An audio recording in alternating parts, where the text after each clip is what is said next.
Little black boy gave a silent signal to a police dog, and what the dog exposed next froze the whole station.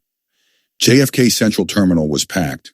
People rushing, loud announcements, rolling suitcases everywhere, and right in the middle of all that chaos, Sergeant Rex, a battle-trained German shepherd, stopped dead like he'd hit an invisible wall.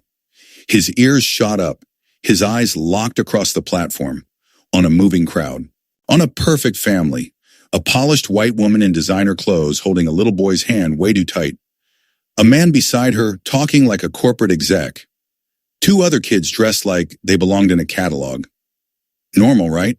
Except the boy, he was 8, black, and his eyes were screaming for help. Then Rex saw it. The boy tapped 5 times on the woman's back. Pause. 5 taps again. 5. Pause. 5. Not random, not fidgeting. A code. For a split second, the boy's eyes met Rex's, and that dog understood something every adult was missing. Detective Morrison tugged the leash. Come on, Rex, we can't bother people just because you're acting weird. Rex didn't move. 7 years on the force. Thousands of patrols. He never disobeyed. Until now. Because Rex wasn't sniffing for drugs, he wasn't detecting explosives. He was detecting fear. Real fear. The woman noticed Rex watching and squeezed the boy's fingers till his knuckles went pale. Stop it, she hissed. No one will save you here. But the boy kept tapping. 5 taps. Pause. 5 taps. You know why? 3 weeks earlier, he'd watched a documentary at his grandma's house. It said police dogs are trained to notice distress patterns, and this was the only signal he could remember. And the boy walked like someone practicing a role to stay alive. Then the kid did something even braver. Still tapping the coat on his leg, he discreetly pointed at the man's backpack. Rex barked, once sharp and loud. Now Morrison knew. This wasn't a scared kid. This was a kid trying to communicate evidence. A train inspector came by for a ticket check.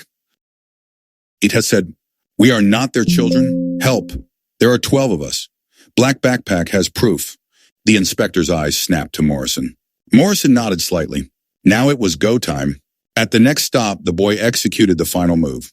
He went to the aisle, and the older girl with him suddenly screamed, "We are not their kids. They kidnapped us."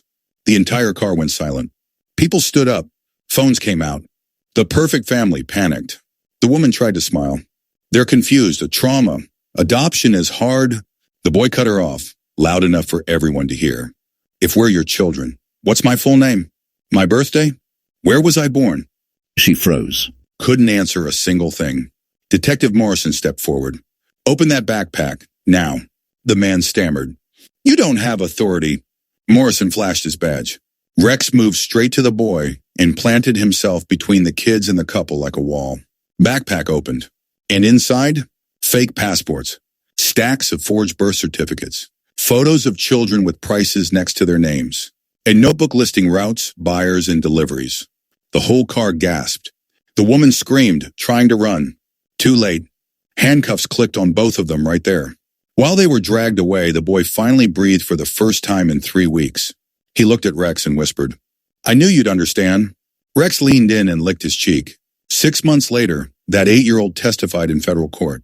That one signal, those 5 taps, led to 43 arrests across 7 states and 86 kids rescued.